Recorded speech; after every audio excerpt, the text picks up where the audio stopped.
Good afternoon, everyone. This is our 8th class on the subject digital signal processing. So, 8th class, the lecture 8 will be consisting of the introduction to Z transformation. What is Z transformation? You have already learned about, listen about, we have already done that transformation about Fourier transformation, Laplace transformation. So, according to the same nature of that of the transformation, we are now introduce our next type of transformation, that is Z transformation. What is Z transformation? So question is, why Z transformation? The Z transformation, what is Z transformation? Z transformation is basically defined as a mathematical tool, a tool for converting a time domain signal into a frequency domain conversion. By using Fourier, by using Laplace, we have already done that conversion from a time domain signal into frequency domain transformation. But in Z transformation also, it is also defined by a mathematical tool that is commonly used for the analysis and synthesis of discrete time control system. That is the difference here from Z transformation from other type of transformation. By using Laplace transformation, that is simply defined by a continuous time signal is being converted to its corresponding frequency domain analysis, frequency domain transformation or frequency spectrum. But Z transformation is basically defined by it can be defined as a mathematical tool for conversion of time domain signal into frequency domain analysis, commonly used for the analysis of and synthesis of discrete time control system. For discrete time signals, if the signal is discrete time, and if I want to convert that signal into its corresponding frequency domain analysis, certainly you have to process through that of the process of Z transformation. So that is the transformation is basically characterized or separated or specialist from other type of transformations. Here it is defined only for discrete time of signals. In Z transformation, in discrete time system plays a similar role as the Laplace transformation in continuous time signal. The logic is simply same. Transformation, any type of transformation, either it Fourier transformation or it Laplace transformation or it Z transformation, the logic is same. In all this type of transformation, time domain signal is being converted to its corresponding frequency domain transformations. That means time domain, it can be a continuous time signal, it can be a discrete time signal, it is being converted to its corresponding any type of frequency components informations. So if that signal is continuous, we certainly use Laplace transformation, and if that signal is discrete, certainly we are using Z transformation. That is the specialty, that is the difference between Z transformation and Laplace transformation also, in terms of continuous time or in terms of discrete time. Now, what is Z transformation? Another way, a better way to define that one. The Z transformation is the most general concept for transformation of discrete time series. If the signal is time domain signal, discrete time signal, certainly by using transformation, we are simply converting that time domain signal into its corresponding frequency domain signals. If the input signal is a continuous, certainly that transformation is known as Laplace or Fourier also. And if that signal is discrete, it will be certainly Z transformation. So the Laplace transformation is written that the Laplace transformation is the more general concept for transformation of continuous time processes. And Z transformation is basically transformation of discrete time signal into its corresponding frequency domain transformations. So in that way, these transformations are basically related with. So we are considering about Laplace transformation and Z transformation. The Laplace transformation, what is the definition of Laplace transformation? According to that of the definition of Laplace transformation, it is simply defined that if the function or if the signal in continuous time signal is defined by ft or xt, certainly that signal is being multiplied by e to the power minus st, and if we integrate that value of ft into e to the power minus st with respect to t, that is continuous time, from the range of 0 to infinity, certainly we are getting its Laplace transformation as f of s. So certainly ft will be our continuous time signal and f of s will be our frequency domain signal for Laplace transformation. For Laplace transformation, the frequency component is defined by s. In s domain, the frequency component is being defined. And if it is defined for Z transformation, certainly that same formula will be used but the signal is discrete time signal, so it will be defined by x of n, and in that case it will be multiplied by e to the power minus t, but in this case it will be multiplied by z to the power of minus n. And in terms of integration, that is for continuous time process, but for discrete time signal, that integration will be simply converted to summation, ranges from n to 0 to infinity.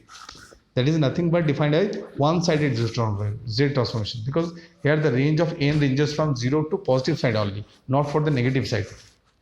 Now, if I want to define that signal for both sides of transformation, certainly the two-sided Z transformation for the function of x of n will be defined by x of z as summation of x of n z to the power minus n, summation ranges from minus infinite to plus infinite. So in that way, the Z transformation can be defined mathematically. Now, how the Z transformation, how the relationship of Z transformation, Laplace transformation and Fourier transformation are being defined by. Certainly, one point to be noted very clearly that whenever we are doing that three type of transformation, we have to certainly know that understanding of what are those threes. In Fourier transformation, certainly Fourier transformation can be applied for continuous time signal as well as can be applied for discrete time signal also. The Fourier transformation is the only transformation through which any type of signal, whether it is a continuous time signal or discrete time signal, can be converted to its corresponding frequency response analysis. If it is for continuous, that is known as CTFT, continuous time Fourier transformation. If it is discrete signal, certainly it will be known as DTFT, discrete time Fourier transformation. In Fourier transformation, the frequency parameter will be defined by omega. So x of t or x of n will be certainly converted to x of omega for Fourier transformation. But if it is defined for Laplace transformation, it is only defined for a continuous time signal. So x of t is being converted to x of s. So s will be defined by the frequency parameter for Laplace. And if for this one, if it is defined for Z transformation, certainly it will be defined by x of z. So x of n, discrete time signal, will be converted to its corresponding frequency domain signal, that is x of z. So basically the conversion is defined by either for continuous time signal or for discrete time signal, and in another way these three transformations are being defined by the frequency component, in which frequency component is being used there. Either it is being defined by omega, or it is being defined by s, or it is being defined by z.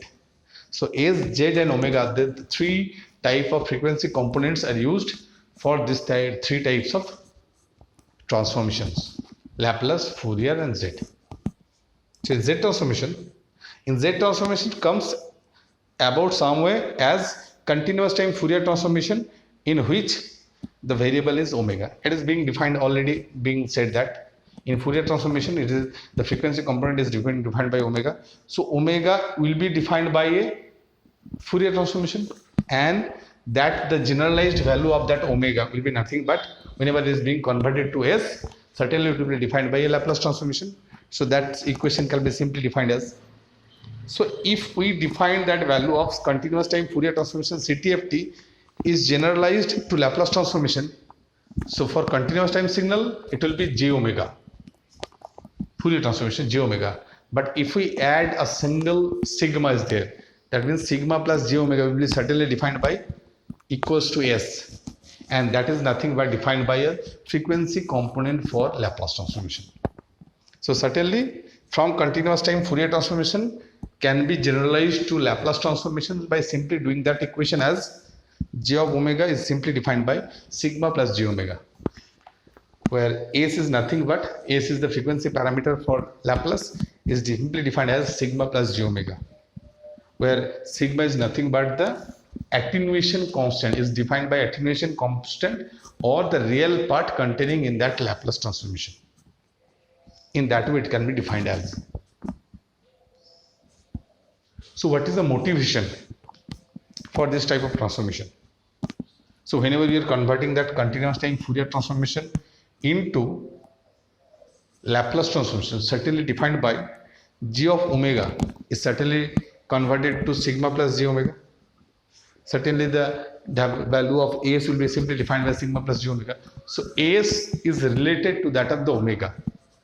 That means AS means Laplace transformation is somewhere related to that of the value of Fourier transformation also. So this enlarges the capability of the transformation to handle much wider class of signals and system. So according to that of the nature of signal system, any type of transformation can be done by any type of transformation being used. If I use the generalized form of that transformations. This was the motivation for going to Laplace transformation from that continuous time Fourier transformation, that is from that of the value of omega. Whenever we are doing the value of simple portion of omega, that is Fourier transformation. Whenever we are simply adding the real part of omega with sigma, we are getting its Laplace transformation. As simple as that. So now, in that similar manner, Z transformation is also a generalized form of DTFT also. As we already told that Fourier transformation has both the capability for handling or transforming a continuous time signal as well as for discrete time signal also. For continuous time signal, it will be defined by CTFT, continuous time Fourier transformation. For discrete time signal, it will be defined by DTFT, that is discrete time Fourier transformation. So certainly from that continuous time transformation, we are getting the motivation to convert it to Laplace transformation. And if I want to motivate that Z transformation, certainly we have to follow the rule for DTFT also. So in the similar manner, Z transformation also is generalized form of DTFT, that is discrete time Fourier transformation. How? X of n. If I apply the rule for DTFT, discrete time Fourier transformation of that discrete time signal x of n, certainly it will be defined by summation of n ranges from minus infinite to plus infinite x of n e to the power minus j omega n. And that is nothing but the Fourier transformed form of that discrete time signal can be written as x of omega by using that equation of 1. Now, if we do the simple change as e to the power j omega as z, so certainly that entire equation will be defined by, the entire equation number 1 will be simply defined by a Z transformation. Just you have to follow that rule, that relationship between Z to omega as Z is e to the power j omega. In that way, it can be simply motivated from that of the concept of discrete time Fourier transformation. How? In that way. Here, it is being noticed that the variable in that discrete time Fourier transformation is being obtained as e to the power minus j omega. So, what is the factor? Similar to what I have told there, if we motivate that factor, if I convert that factor e to the power j omega in terms of z, it will be simply defined by a Z transformation of any discrete time signal. So, Z is certainly defined by e to the power j omega. So that is the relationship between Z to omega, that is the relationship between the Z transformation to that of the discrete time Fourier transformation. So how it can be generalized? We have e to the power j omega term. Now e to the power j omega, that means that is the frequency part, because e to the power j omega is a complex quantity, and if it is being multiplied by nothing, that means it is simply multiplied by 1. So we have to follow a rule, that is it has a magnitude of 1. Now, if I multiply that factor e to the power j omega by r, certainly we are getting a value of magnitude is r. Here I introduce the r. R is nothing but radius in somewhere the circle of that of the z plane. So in that way it can be defined. What is r? So if I in that z plane, if I draw any circle of r, any circle in z plane around origin, that means center at origin, we are certainly getting the radius of that of the circle also. That radius is defined by r. That means the circle is simply defined as r into e to the power j omega, if it is defined by omega. So certainly that portion is nothing but defined by z. So in that way, z is simply related to r e to the power j omega. In the normal case, we are taking the unit circle value. So certainly the value of r equals to 1. So the value of z is simply equal to that of e to the power j omega. But in that case, it will be defined by r into e to the power j omega.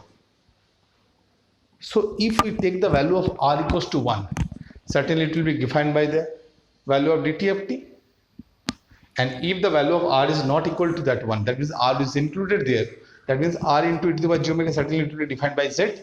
So that motivates the z transformation from that of the DTFT. So what we actually realize by using this type of transformation, Laplace to z, Laplace to Fourier, Fourier to z, that in Laplace transformation we work on j omega realization to that of the sigma plus j omega realization.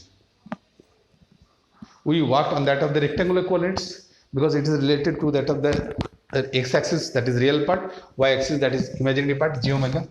So it is simply defined by x and y-axis, simply rectangular coordinates. Whereas in z transformation, we work on polar coordinate because a circle is being maintained, because a radius is there, magnitude is there. If it is defined by radius, r into e to the power j omega, our radius is there, magnitude is there, multiplied by e to the power j omega. Certainly, a equation of circle is being maintained. That means the coordinate here is being defined by a polar coordinate. So specify that complex e to the power j omega by its distance from its origin. So whatever the locus is there for that of the circle, for any point on that of the surface from that of the center point, that is nothing but defined by the radius of that of the circle, and that distance is simply defined by r. An angle, whatever the angle is being maintained there, then angle is simply defined by omega at any point. Put at any point in that of the location of that of the circle. Look at the figure in that circle. We are drawing a straight line, we are cutting a circle is there, we are cutting a angle is there. The angle value of that angle is nothing but defined by omega, and that point is nothing but, if the radius is r and angle is omega, that point is certainly in polar coordinate will be defined by r into e to the power of j omega. In that way it will be defined as. So certainly the value of motivation comes from the knowledge of concept. That means we can say that logically that this three type of transformation is no different, they are unlike, but a slight motivation is needed to convert each and every type transformation from another type of transformations. So according to that value in equation 1, what we give, we are simply putting the value of z as r e to the power j omega. So in that equation of definition of DTFT, if we put that value of r e to the power j omega as z, so according to that definition of DTFT, that is x of omega is equal to summation x of n e to the power minus j omega. Certainly if we put that value of motivation as z equals to r e to the power j omega, we are simply putting the value of r equals to 1. So if we put that value of e to the power j omega as z here, what is the equation becomes? Summation of x of n z to the power minus n. N ranges from minus infinity to plus infinity. So in the left side, now it is not a function of that summation, not a function of omega. So you cannot put it as an x of omega, as that right side is totally a function of z, because that summation is ranges from minus infinity to plus infinity, that is the variation of n. But everything, every factor under that summation is related to that of the z. So that portion is nothing but a variation of z. So that left side x of omega in DTFT now can told as x of z. So what we can say? We can say the value of x of z is nothing but summation of x of n into z to the power of minus n, where n ranges from minus infinity to plus infinity.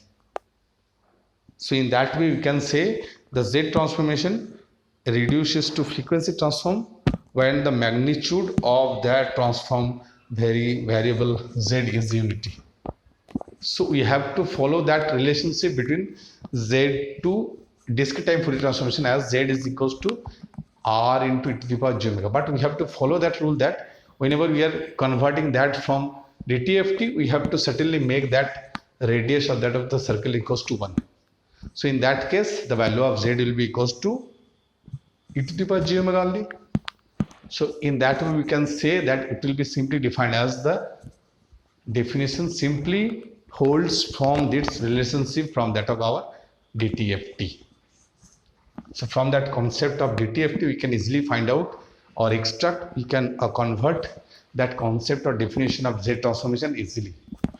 So in that way the concept of Z transformation is there, and that comes from the concept of DTFT, and from the concept of CTFT, the concept of Laplace transformation is also there. So in that way, all these three types of relationship are interrelated with each other. So in that way comes the definition of Z transformation. Z transformation definition is that if we have a discrete time signal x of n, and if I want to get its frequency spectrum in terms of x of z, certainly you have to follow that rule for Z transformation. So in that way, we have to introduce our classes, that is for Z transformation. Later on, we have to study much more about Z transformation, about its properties, about the sums, about the inverse Z transformations also. Okay, okay, that is for today's class. Thank you, everyone.